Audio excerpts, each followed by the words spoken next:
Today we're doing invisible zippers, and I know they sound very sneaky and mysterious, and don't get me wrong, they are the most sneaky and mysterious of all zippers, but they're actually pretty easy to do. I would even say they might be easier than a normal zipper, which is rad because they look very professional when they're finished. So here I've got a dress, and as you can see, it's partially finished. I've got one side all done with the sleeve and the side seam sewn up.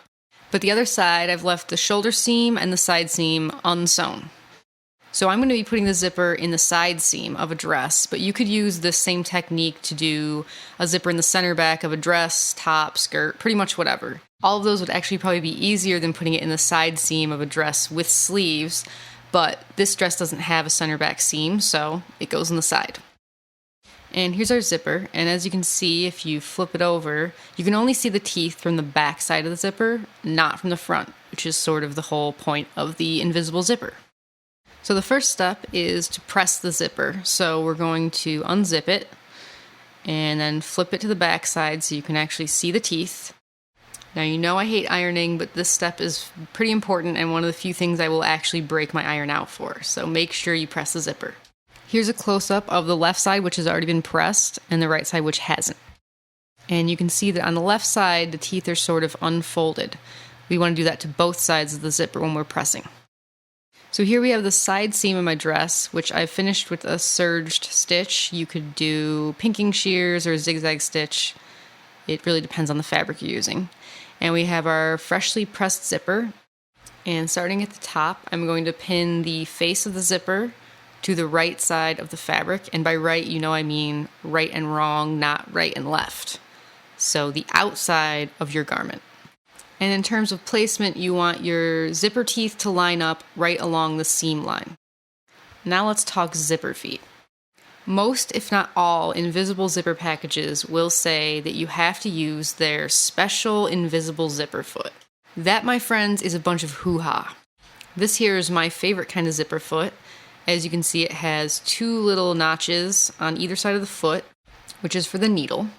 And then it has an extra screw on the back so that you can slide the foot back and forth and get the perfect placement of your foot on your fabric for whatever you happen to be sewing. Now there's another style of zipper foot that has to be detached from the machine to move to a different placement. They look like this.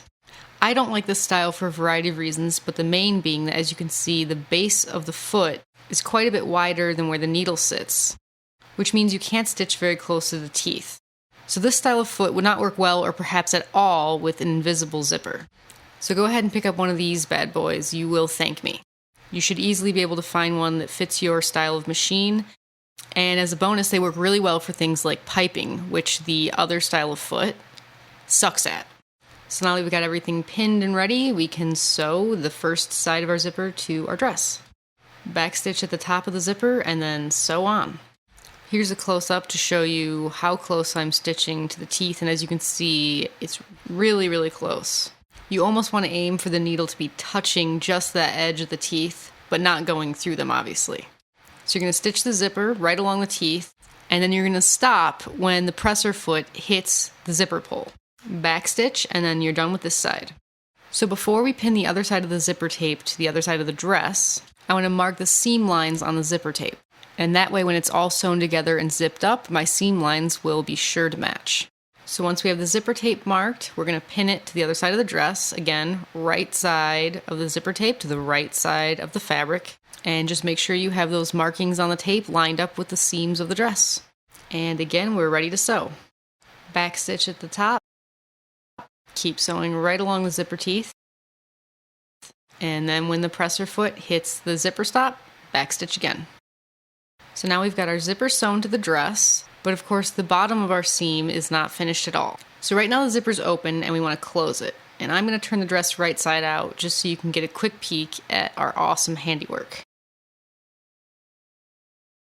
As you can see, our seam lines match up perfectly, and you really can't tell if there's a zipper right here. So flip it back inside out, and we want to go to the bottom of our zipper tape where our stitch line stops. Now you want to pin the rest of that seam that isn't sewn yet, and you want to make sure that the zipper tape is not caught in the seam, so pull it out while you're pinning.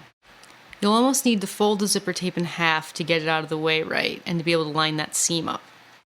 Now when we start sewing, we're going to want about 1/2 inch of overlap from the back stitching that we did the first time around. And I know it's going to sound kind of confusing, but you'll see what I mean when I'm done. So pin down the rest of the seam and take it to the sewing machine and stitch it up. Back stitch at the top, stitch all the way down to the bottom, and then you're done. Now here's that overlap in stitching I was talking about. On the left is the stitching we did when we actually attached the zipper to the dress, and on the right is the stitching we just did to finish the seam. And you can see that they overlap about 1/2 inch, and they're about 1/8 inch apart. And that's really what you want to aim for. If you can get closer than that, that's perfect, but the zipper teeth will probably keep you from getting much closer than that. And if you're worried that that gap is going to be visible, I can show you right here. Our zipper and our seam line blend perfectly. And it also acts as a stop for the zipper.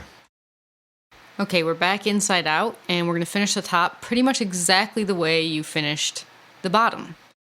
And this is going to be easiest if we unzip the top of the zipper before we pin.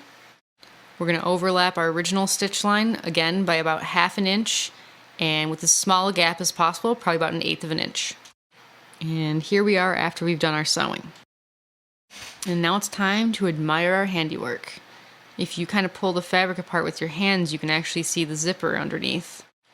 But since the zipper pull pulls the teeth to the inside of the zipper, it also pulls the fabric a little bit along with it, and that's what gives that sort of natural fold that hides the zipper.